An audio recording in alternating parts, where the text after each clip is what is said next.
Hi, good morning.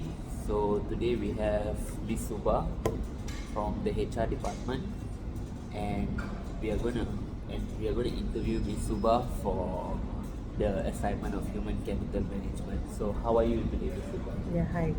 Good morning. Good morning. Yes, I'm fine. Good. All right. So without wasting any time, we are gonna can we start with the interview? Yes, sure. Okay. So my first question. So first I want to ask you about the employee welfare. Okay. And in the employee welfare, Mhm. what I want to know is how does the company define employee welfare and what are the core facilities provided for the staff, like for example medication, recreational or flexible work time arrangement and all that.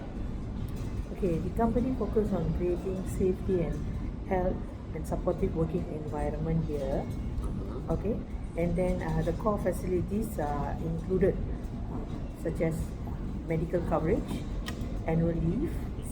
Okay, we have paternity leave. We also have staff engagement activities such as like training. Oh, okay. Okay, so we also have pantry facilities here. Um, we have cafeteria inside our office, and we have nurse nursing room for the mothers who do breastfeeding. Oh, okay. Okay, we also have a relaxing chair for those who are feel tired. They want to have a short nap. You know, all these kind of facilities. Wow, that's great. Okay. And next I want to know is, in your experience, how has the provision of welfare facilities impacted the employees' morale and overall productivity? Mm, employee feels valued and support. Okay. Okay, so because there is a healthcare benefit, wellness program. Okay, we do also have sometimes on and off. There will be programs such as like five 5,000 steps per day. So we encourage all these kind of activities. That's nice. That's nice. Then, are there any specific welfare programs designed to support their mental health or their work-life balance for the staff here in this company? Yes, yes.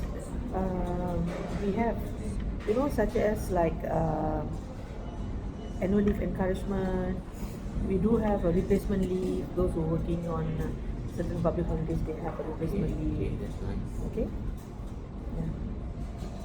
Then, what are the biggest, lastly on this part, I just want to ask you, what are the biggest challenges that HR faces when trying to maintain or expand the welfare benefits within a budget? I think you got the question number 4. Okay. Okay. Our major challenges is balancing employee expectation. Uh-huh. Okay. So within company financial capabilities. Okay. Okay. All right. And so, well, I'm sorry, I kind of skipped off a question. So, I want to. So, what I wanted to ask you was, how how does how does the company ensure that the welfare facilities are inclusive and accessible to all the staff, regardless their position or their background or whatever differences they come from? Okay. Company always ensure that implementing any of these welfare facilities, everything should be equal. Okay. Equal. Equal policy. Okay. All right. For all employee, regardless of rank, gender, race, or age or background. Okay. So it will be always equal. Understood. So that's about it for the employee welfare part. Now we are going into the benefits and the reward on how does the staff, how the rewards to the staff that motivated. Okay. So basically, in this I want to ask you. How does the company balance financial rewards such as salary bonuses with non-financial rewards such as recognition, career growth to keep the employee engaged with the company? Usually company combines Okay. competitive salaries, bonuses, increments. And we also have like non financial reward such as recognition awards, all that. Okay. That's right. That's Yes. right. And Career development also is uh-huh. one of the competitive benefits. You know, Okay. career developments like we also provide training for staffs for certain field. You know, All right.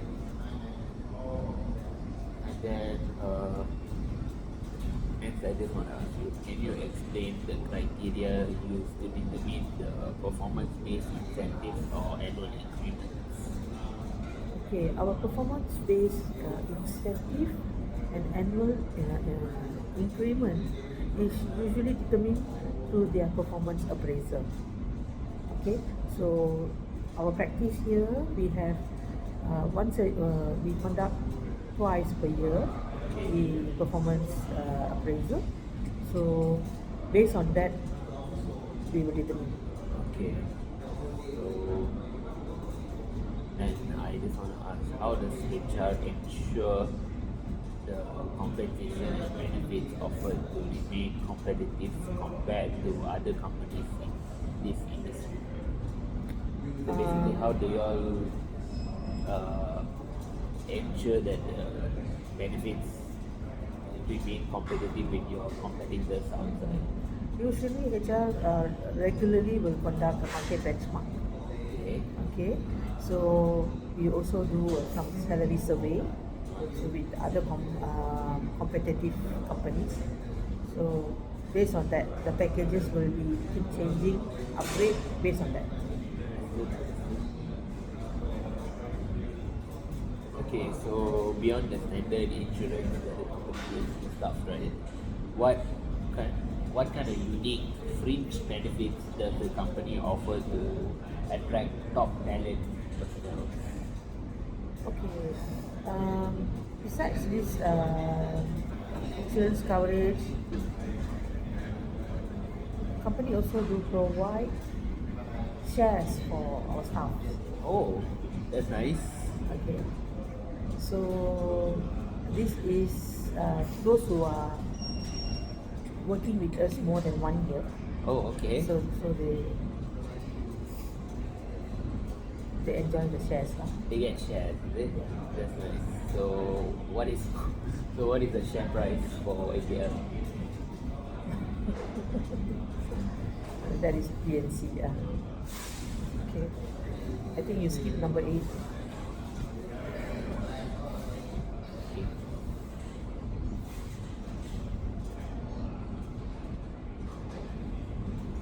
Okay, so how does the company offer flexible benefits or criteria plan, and how do employees respond to having choices of choices in their benefits package?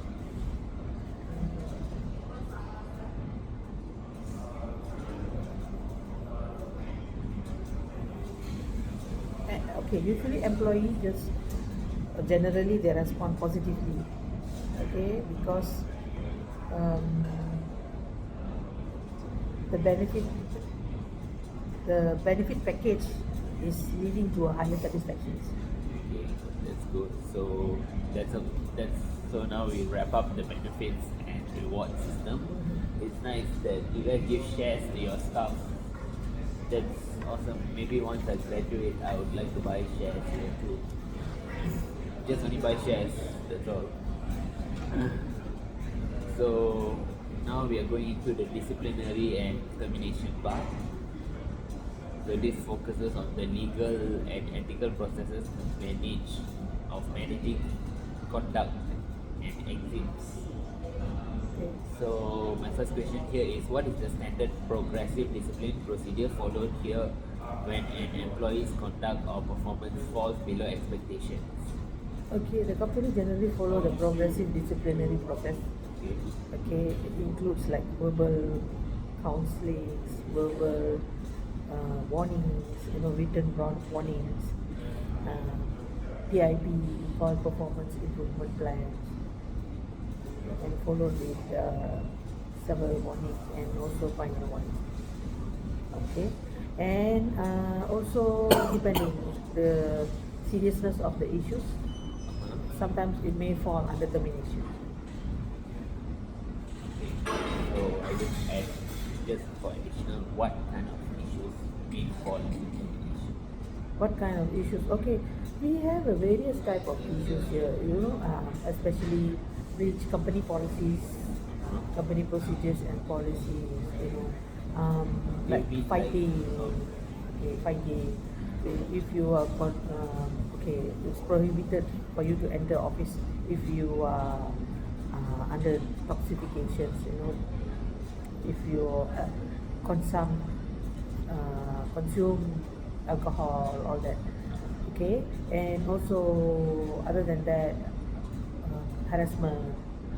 So it depends on the seriousness of the cases.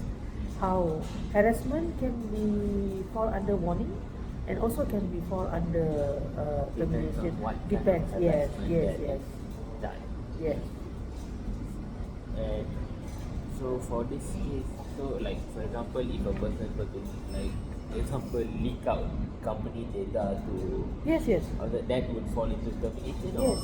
even like Of legal course, mistakes? we will investigate. We will investigate, Okay. and we will do this domestic inquiry accordingly. And once it's finalized, then we will follow with termination. Okay. So the next one is how does HR department ensure that natural justice, which is fairness, is upheld during a domestic inquiry of a disciplinary hearing?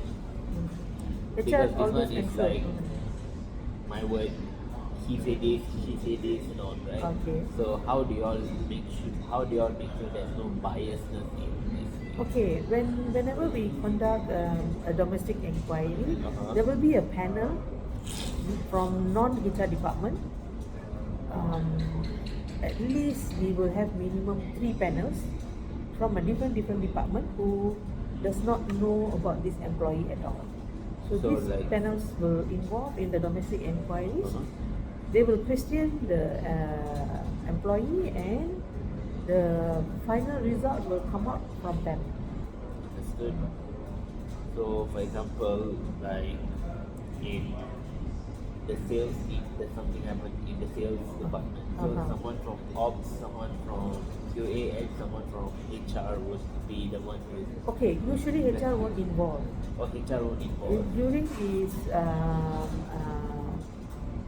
domestic inquiry, HR won't be there. Understood. So it will be Different departments.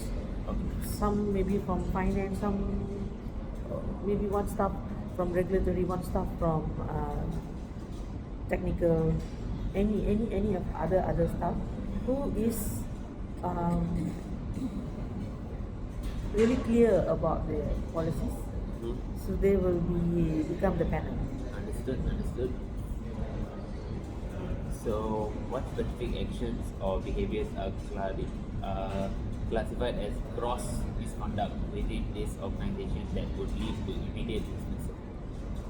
Okay, example of gross misconduct like theft, fraud, harassment, violence, insubordinations,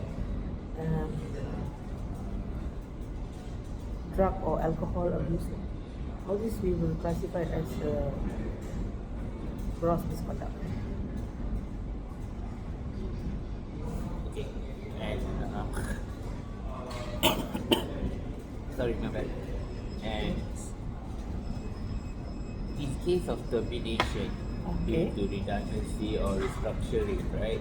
Okay. What support systems are provided to the affected employees? Okay.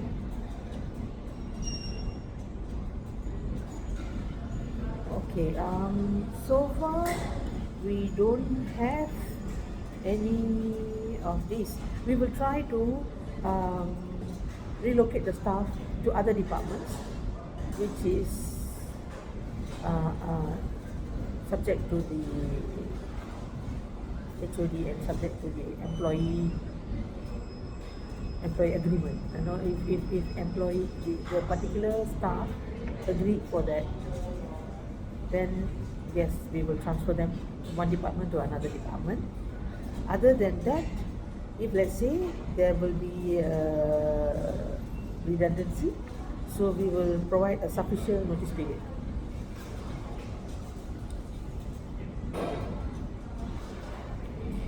Of So course. we will ensure that employee have a smooth transition.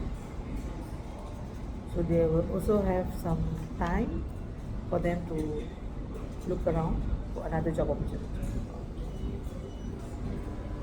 And lastly, I would like to ask you, what are the key legal regulatory guidelines, such as Employment Act, that HR department must strictly follow due to termination process to avoid constructive dismissal claims?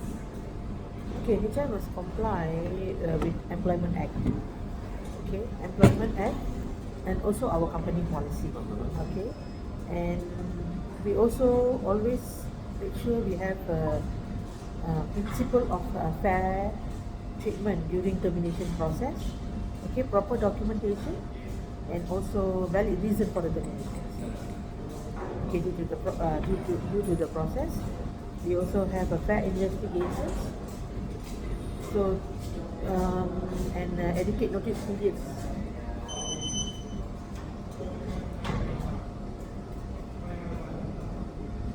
This is always avoid for this unfair or false employee resignation. So that will be lead into constructive dismissal. In the event if we are not fair, but we will always make sure that we will do proper documentation. Alright, Ms. Subha, thank you so much for your time. Really appreciate you helping us with the assignment. Okay. And thank you so much. Thank you. I'm sorry my other groupmate could not be here because she is having some emergency. Okay. But however, we will get this together and we will also put her in the loop of what just happened. Okay. Alright. Okay. Thank Thank you. you so much.